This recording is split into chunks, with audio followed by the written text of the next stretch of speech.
The 2026 Formula One season has only had one race. Just one. And already the entire sport is facing a massive controversy. Because after the chaotic Australian Grand Prix, several of the biggest names in Formula One are openly attacking the new FIA regulations. Not small complaints. Serious concerns. Drivers are calling the racing artificial. They are warning about dangerous speed differences on track. And some even believe the new system could eventually cause a major accident if nothing changes. During the race in Melbourne, drivers reported closing speeds between cars of 30 to 50 km per hour, simply because one driver was deploying full electrical power while another was saving battery. In Formula One, that kind of speed difference can turn a normal overtake into something extremely unpredictable. And now the frustration inside the paddock is exploding. Lando Norris called the situation chaotic. Max Verstappen compared the new direction of Formula One to something closer to Formula E. And several other drivers are warning that the sport may be moving away from pure racing and toward a system dominated by energy management and software decisions. Which puts the FIA in a very uncomfortable position. Because these rules were designed to define the entire future era of Formula One.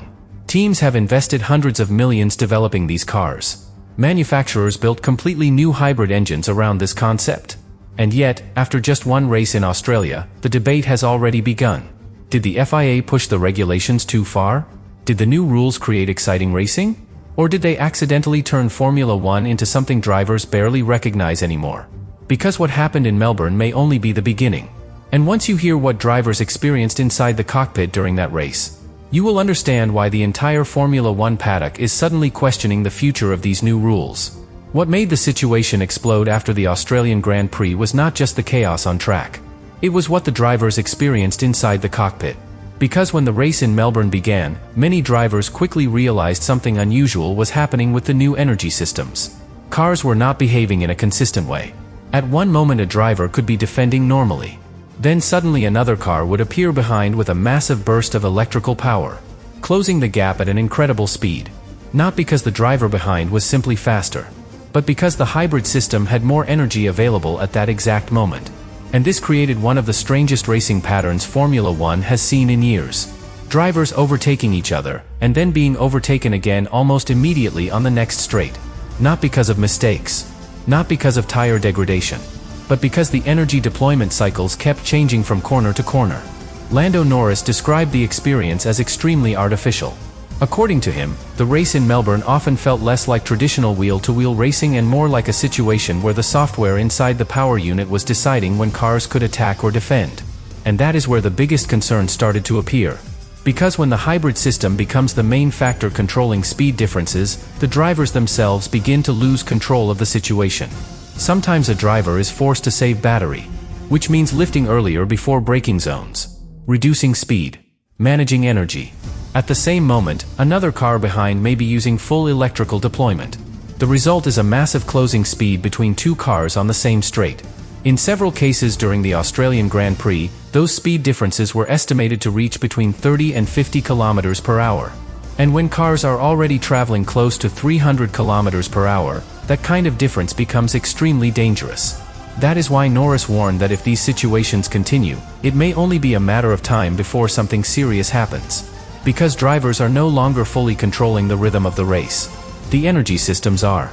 Max Verstappen has been warning about this problem for a long time. Even before the 2026 season began.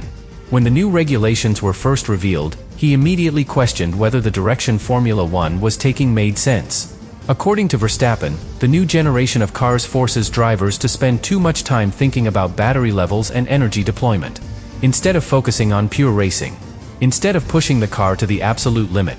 He even compared the concept to something closer to Formula E, a category where managing energy is the central element of racing strategy. And the race in Melbourne seemed to confirm many of those fears. Drivers were constantly switching between attack mode and energy-saving mode. Sometimes even lifting off the throttle earlier than they normally would just to recharge the battery. Which is something many drivers believe goes completely against the spirit of Formula One. For decades, Formula One has been defined by one simple idea. The fastest cars in the world. Driven at the absolute limit. But with the new regulations, some drivers feel that limit is no longer defined by the driver. It is defined by the battery. And that is exactly why the debate around the FIA rules has suddenly become so intense after just one race of the 2026 season.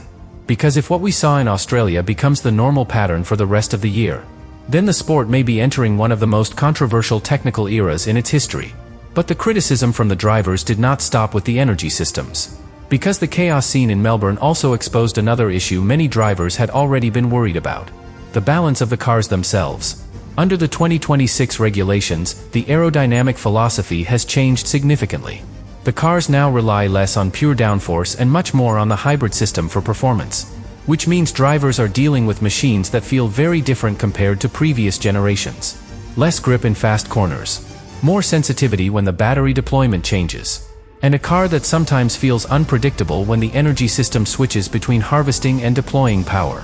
Several drivers admitted that the cars feel more nervous at high speed, especially on circuits like Albert Park, where there are long acceleration zones and fewer heavy braking areas to recharge the battery naturally. In those situations, drivers are sometimes forced to manage energy even more aggressively, lifting earlier, coasting before corners, trying to keep the battery within the right operating window. For many drivers, that completely changes the rhythm of the lap. Instead of pushing every corner at maximum attack, they are constantly thinking about energy strategy. Nico Hülkenberg was one of the drivers who highlighted how dramatic this change could be. He explained that the cars now combine two characteristics that drivers normally dislike: more weight and less aerodynamic grip. That combination can make the car feel heavier in slow corners and less stable in fast ones. And the weight itself is another topic that continues to frustrate many drivers. The new regulations aim to reduce the minimum weight slightly. But according to several drivers, the reduction is not enough to compensate for the complexity of the new hybrid systems, which means the cars may still feel heavy compared to what drivers would prefer. For veterans like Fernando Alonso and Lewis Hamilton, this is one of the most concerning aspects of the new era. Both drivers understand the technological goals behind the regulations: more efficiency, more sustainable fuels, a stronger hybrid system. All of that makes sense from an engineering perspective. But they also believe that the feeling of driving the car must remain central to Formula One. If the cars become too heavy, too dependent on software, too focused on energy management, then the driving experience itself may suffer. And when drivers start to feel that way, the conversation inside the sport quickly becomes very serious. Because Formula One has always tried to balance two things: technology and pure racing. Push too far toward technology, and the drivers begin to feel like operators rather than racers. Push too far toward simplicity, and the sport risks losing its identity as the most advanced category in motorsport. Right now, after the first race of the 2026 season, many drivers believe that balance may have shifted too far. And that is why the Fédération Internationale de l'Automobile is now under increasing pressure. Not to completely rewrite the regulations. That would be impossible at this stage. But possibly to adjust certain elements: energy deployment limits, software parameters, or the way active aerodynamic systems behave during overtaking. Small adjustments that could help restore the natural rhythm of racing. Because if the chaotic situation seen during the Australian Grand Prix continue throughout the season, the criticism from drivers will only grow louder. And what started as a difficult race weekend in Melbourne could quickly turn into one of the most controversial rule debates Formula One has faced in years. But perhaps the most uncomfortable part of this entire situation is what it means for the future of Formula One. Because the chaos we saw in Australia was not just a one-race anomaly. It was the first real test of the new regulatory era. The first time drivers experienced these cars in a full competitive race. With real pressure, real overtakes, real consequences.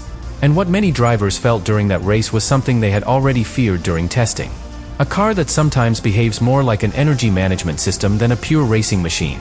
George Russell, who actually won the race in Melbourne, took a more balanced position after the weekend. He admitted that the new systems are complicated, and that drivers, teams, and engineers still need time to fully understand how to race with these cars properly. From his perspective, it may simply be a learning process. The first race of a completely new era.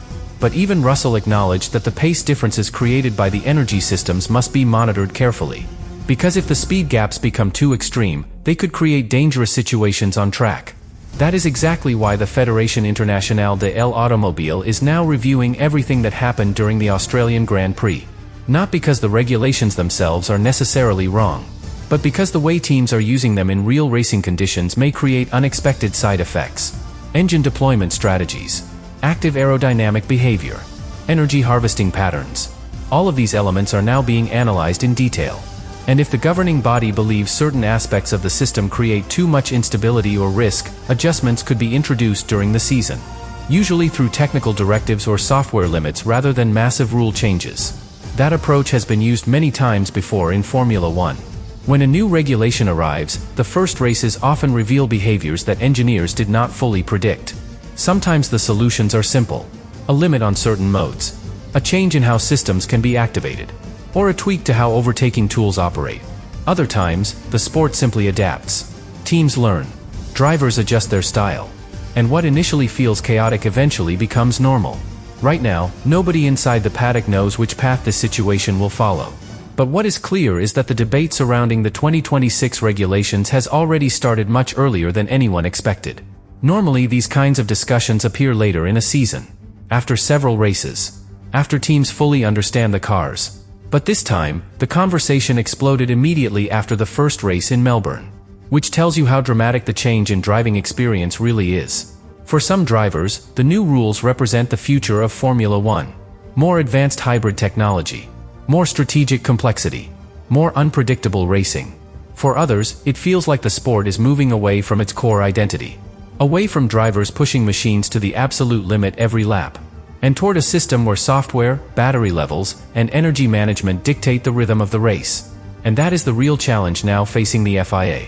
Because the organization must protect two things at the same time: the technological future of Formula One, and the spirit of the sport that drivers and fans expect.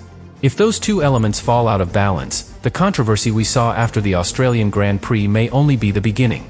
Because the 2026 season has just started, and the next races will reveal whether Melbourne was simply a chaotic opening chapter, or the first warning sign of a much bigger debate about the direction of Formula One itself.